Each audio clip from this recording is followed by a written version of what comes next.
Jadi gini, saya akan ajarkan sedikit tentang konsep Masiah. Ini ngajari Pak Esra Soru lagi ya. Di seluruh Torah, Nevi'im, Ketuvim tidak pernah ada yang namanya Yeshua HaMashiach. Nggak ada. Itu realita yang harus diterima oleh kalangan Kristen.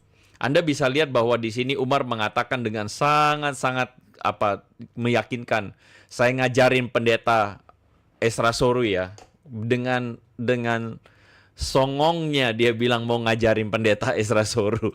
Kita lanjutkan teman-teman ya. Oleh kalangan Kristen. Kalau begitu Anda sebagai orang Islam percaya Taurat Yahudi. Ya. Kedua, Anda belum jawab saya. Saya butuh data bahwa semua sebelum rasi turun temurun itu ada data bahwa hamba Tuhan yang menderita itu Israel seperti pandangan rasi. Anda omong banyak tapi nggak jawab pertanyaan saya, Mas. Saya ada bawa di sini nih ya, Targum Yonatan ya, yang dari abad kedua. Dan saya tahu Pak Umar ini kan mantan Yudaisme ya. Ini kata apa? Pak bisa baca ini kata apa? Bapak baca. Loh, Anda kok ngetes saya? Kan Anda ahlinya.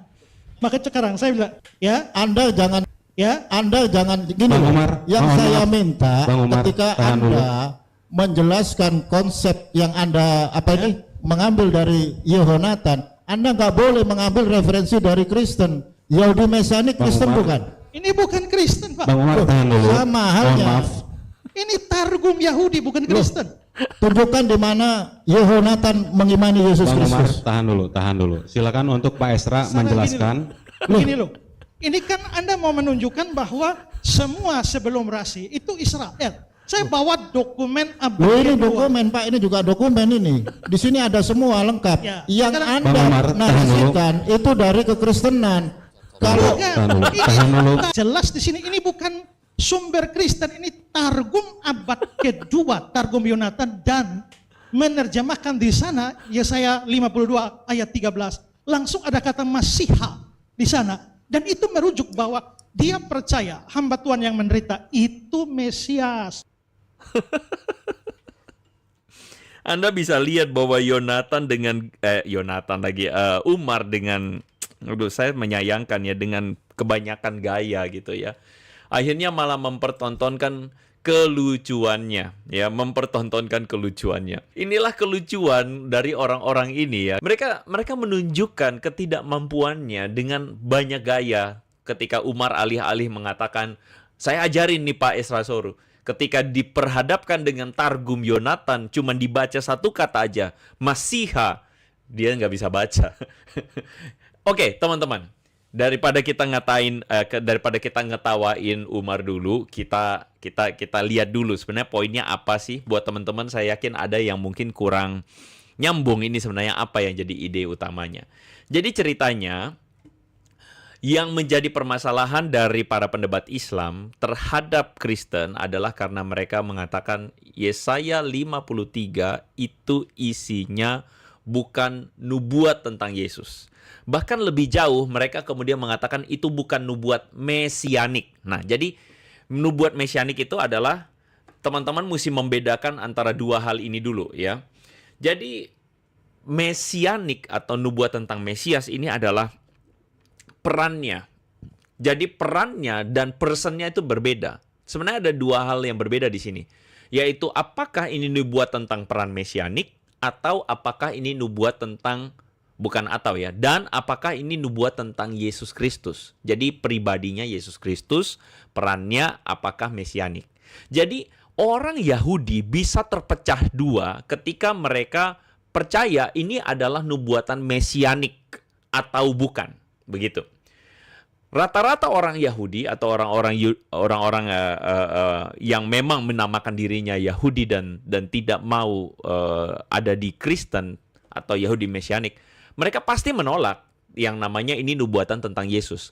Tapi orang Yahudi belum tentu menolak nubuatan Mesianik karena banyak di antara mereka itu menerima bahwa Yesaya 53 adalah nubuatan mesianik, yaitu nubuatan tentang datangnya Mesias. Oke? Nah, teman-teman, yang dari kubu pendebat Islam permasalahkan adalah ini adalah bukan nubuatan mesianik.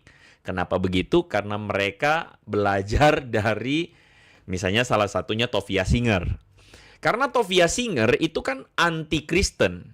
Jadi dia betul-betul ada pada spektrum yang paling kanan, bahkan dia menentang nubuatan mesianik. Padahal banyak orang-orang Yahudi juga percaya nubuatan mesianik. Nah, jadi salah satu dasar yang dipakai oleh Umar membeo seperti yang dilakukan Tovia Singer adalah dia mengambil rujukan dari Rasi atau Rabbi Shlomo Yitzhaki. Ya, Rabbi Shlomo Yitzhaki ini adalah seorang rabi yang hidup pada abad ke-11, asalnya dari Perancis. Dia ini adalah seorang yang mencoba untuk merespon bagaimana orang Kristen melihat Yesaya 53 sebagai nubuatan tentang Yesus. Dianya menolak. Jadi dia pun memberikan sebuah tafsiran bahwa Yesaya 53 bukan nubuatan tentang Mesias, tapi tentang Israel. Nah, Rabbi Shlomo Yitzhaki inilah yang kemudian dipakai oleh Umar untuk menunjukkan inilah bukti kesalahan ajaran Kristen. Tapi Ezra Soru, pendeta Ezra Soru dengan jeli melihat bahwa menunjukkan kepada kita bahwa tidak semua rabi menolak nubuatan tentang kemesiasan.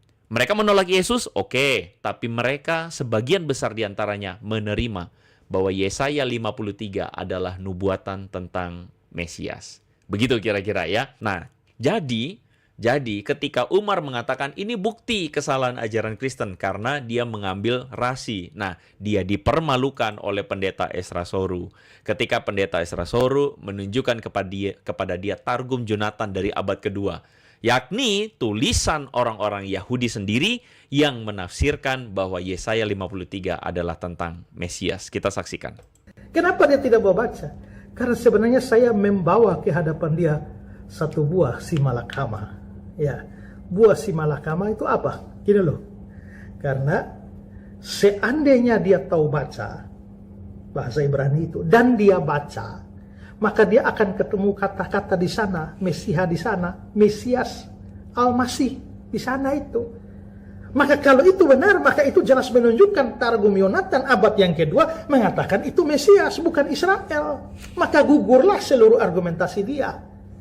Jadi kalau dia tahu baca, yang mending jangan baca. Karena kalau dia baca, itu otomatis langsung menghancurkan dirinya sendiri. Tapi ada kemungkinan memang dia juga nggak tahu baca itu. Dan saya lebih condong ke ini. Dan kalau dia tidak tahu baca, maka itu akan menjadi soal yang lebih besar. Karena dia saudara bisa lihat dalam perdebatan itu dia hafal bahasa Ibrani itu, ngomong kayak keluar dari mulutnya kayak air saja. Tapi itu sudah, kalau dia tidak tahu baca maka sudah pasti itu hafalan. Dan dia mengatakan bahwa dia itu mantan penganut agama Yudaisme. Kalau dia mantan penganut agama Yudaisme, maka dia harus bisa baca teks Ibrani. Tapi kenapa tidak berani baca? Nah, jadi itu si malakama itu. Ya, jadi sebenarnya mengapa sampai Umar tidak membacanya? Dua kemungkinan. Dia tahu baca, tapi nggak berani baca karena itu menggugurkan argumentasi dia. Atau kedua, dia memang tidak tahu baca. Dan itu sekali lagi menunjukkan bahwa sekian lama yang hafal-hafal Ibrani atau mengaku bahwa dia mantan Yudaisme, itu hanya pemanis di bibir saja, hanya teori kosong saja. Jelas ya teman-teman ya. Jadi pendeta Ezra Soru sudah memberitahukan kepada kita bahwa Umar ini maju kena mundur kena ya. Umar ini adalah orang yang cuma jual kecap-kecap saja, tapi kemudian pada akhirnya kasihan sekali dia mempermalukan dirinya sendiri. Tapi begitu masih banyak ngelesnya.